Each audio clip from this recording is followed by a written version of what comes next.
بے بس آئین کی کہانی۔ یہ ایک ایسا مصور کی کہانی ہے جو 21 سال تک مختلف قید خانوں میں اپنے درد کو کبھی آنسوؤں میں بہاتا رہا اور کبھی اس درد کو رنگوں کے ذریعے کاغذ پر بکھیرتا رہا۔ اس دکھی مصور کی بنائی ہوئی تصویروں میں چاند سے محبت اور غلامی سے نفرت بڑی نمایاں تھی۔ 21 سال کے بعد وہ ایک جھوٹی قید سے رہائی پا کر بڑی قید میں جا چکا ہے۔ پہلی قید میں وہ صرف اپنی آزادی کے خواب دیکھتا تھا، دوسری قید میں اسے اپنے خاندان، شہر اور پوری قوم زنجیروں میں جکڑی نظر آ رہی ہے۔ اس بدقسمت مصور کا نام محمد احمد غلام ربانی ہے، جو اپنے بھائی عبدالرحیم غلام ربانی کے ہمراہ 21 سال بعد امریکہ سے رہا ہو کر واپس پاکستان پہنچ چکا ہے۔ احمد ربانی کا نام کئی سال پہلے میں نے ایک برطانوی وکیل کلائیو سٹینفورڈ سمتھ کی زبانی سنا تھا، جو امریکہ کی بدنام زمانہ گوانتانامو بے جیل میں بند کئی قیدیوں کی رہائی کے لیے قانونی جنگ میں مصروف تھا۔ کلائیو نے احمد ربانی کی بنائی گئی تصویروں میں چھپے درد کو دنیا سے بانٹا اور پھر اس کے ذریعے احمد ربانی کا ایک درد نامہ امریکی اخبار لاس اینجلس ٹائم میں شائع ہوا۔ احمد ربانی نے لکھا ہے کہ کبھی میں بھی ایک انسان تھا،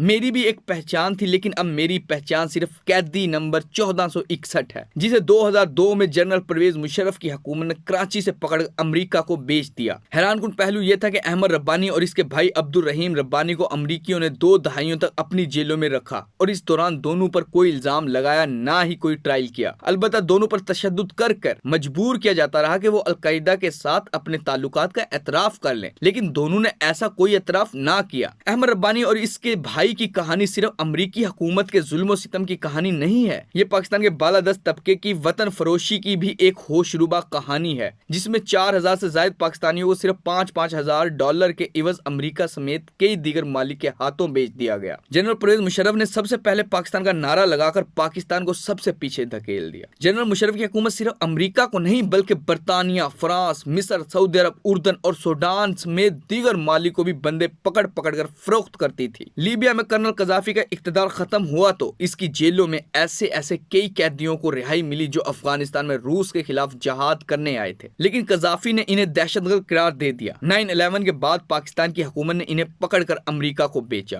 اور امریکہ نے انہیں قذافی کے حوالے کر دیا۔ جنرل پرویز مشرف نے اپنی بردہ فروشی کا اعتراف ان دا لائن آف فائر کے انگریزی ایڈیشن میں تو کیا ہے، لیکن سب سے پہلے پاکستان کے نام سے موصوف کی کتاب کا اردو ترجمہ شائع ہوا تو بردہ فروشی کا ذکر گول کر دیا گیا۔ پاکستان کے بردہ فروش حکمران جب اگلے جہاں کو سدھارتے ہیں تو ان کے بیرونی ملک بینک اکاؤنٹوں میں کروڑوں ڈالر موجود ہوتے ہیں، لیکن پاکستان کی حکومت اس بردہ فروشی کے باوجود ایک ڈالر کی محتاج ہے۔ 9/11 کے بعد قومی مفاد کے نام پر پاکستان کو دہشت گردی کے خلاف عالمی جنگ میں فرنٹ لائن اسٹیٹ بنا دیا گیا، لیکن ہمارے حکمران نہ تو پاکستان کی معیشت بچا سکے نہ دہشت گردی سے ہمیں نجات دلا سکے۔ اس عالمی کھیل میں عافیہ صدیقہ پاکستان کے آئین و قانون کی بے بسی کی استعارہ بن گئی ہے، اور کسی آئین پسند جج کو احمد ربانی جیسے مظلوم پاکستان کی امریکہ کو فروخت کا ازگود نوٹس لینے کی ہمت نہ ہوئی۔ ہم جیسے کمزور لوگوں نے جب بھی عافیہ صدیقی یا احمد ربانی کے لیے آواز اٹھائی تو ہمیں دہشت گردوں کا ہمدرد قرار دے دیا گیا۔ ستم ظریفی دیکھیں کہ 2002 میں امریکہ نے پاکستانی اداروں سے کہا کہ انہیں حسن گل نام کا ایک آدمی چاہیے جو اسامہ بن لادن کے لیے کام کرتا تھا۔ یہ آدمی سعودی عرب میں پیدا ہوا تھا لیکن پاکستانی شہری تھا اور روانی سے عربی بولتا تھا۔ پاکستانی اداروں کو حسن گل تو نہ ملا، البتہ انہیں احمد ربانی کے بارے میں علم تھا کہ یہ شخص سعودی عرب میں پیدا ہوا لیکن کراچی میں رکشہ چلاتا تھا۔ سعودی حکومت نے اسے جعلی دستاویزات پر ملازمت حاصل کرنے کے الزام میں ڈی پورٹ کر دیا تھا۔ احمد ربانی بھی اچھی عربی بولتا تھا، لہٰذا ربانی اور اس کے بھائی عبدالرحیم ربانی کو حسن گل اور اس کا ساتھی بنا کر امریکہ کو بیچ دیا گیا۔ امریکی ان دونوں کو کابل کی بگرام جیل لے گئے، وہاں ان پر دن رات تشدد ہوا، پھر وہاں سے انہیں گوانتانامو بے جیل میں بھیج دیا گیا۔ قدرت کے کام دیکھیے، اصلی حسن گل 2004 میں عراقی کردستان سے پکڑا گیا۔ اس پر الزام تھا کہ وہ اسامہ بن لادن کے خطوط لے کر ابو مصعب الرزقاوی کے پاس جاتا تھا۔ امریکیوں نے 2 سال تک اس کی تفتیش کی، اس سے کوئی خاص انفارمیشن نہ ملی تو اسے پاکستان کے حوالے کر دیا گیا اور پاکستانیوں نے 2007 میں اسے رہا کر دیا۔ یہ صاحب 2012 میں شمالی وزیرستان میں ایک ڈرون حملے کا شکار ہو گئے۔ احمد ربانی کو حسن گل سمجھ کر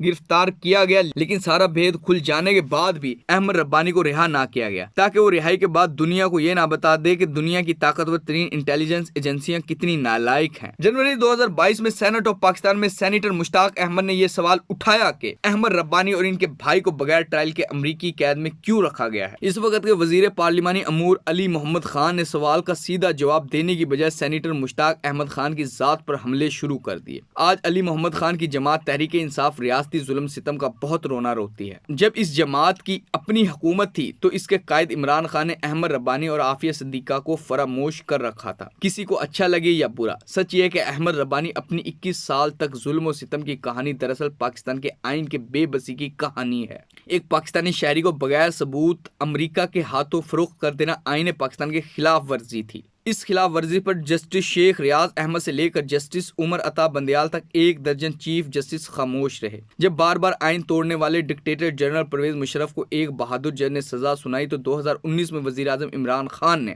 army chief general Qamar Javed Bajwa اور چیف جسٹس گلزار احمد کے ساتھ مل کر اس جج کا فیصلہ معطل کروا دیا، اور فیصلہ معطل کروانے والے جج آج سپریم کورٹ میں بیٹھے ہیں۔ مشرف کو بچانے والے سب لوگ آج آپس میں دست و گریباں ہیں، اور احمد ربانی حیران ہے کہ وہ امریکہ کی جیل سے تو نکل آیا، لیکن اس نئی جیل سے کیسے نکلے گا جہاں پورا پاکستان ہی IMF کی قید میں ہے۔ کیا کسی میں اتنی غیرت ہے کہ احمد ربانی سے ایک سوری ہی بول دے؟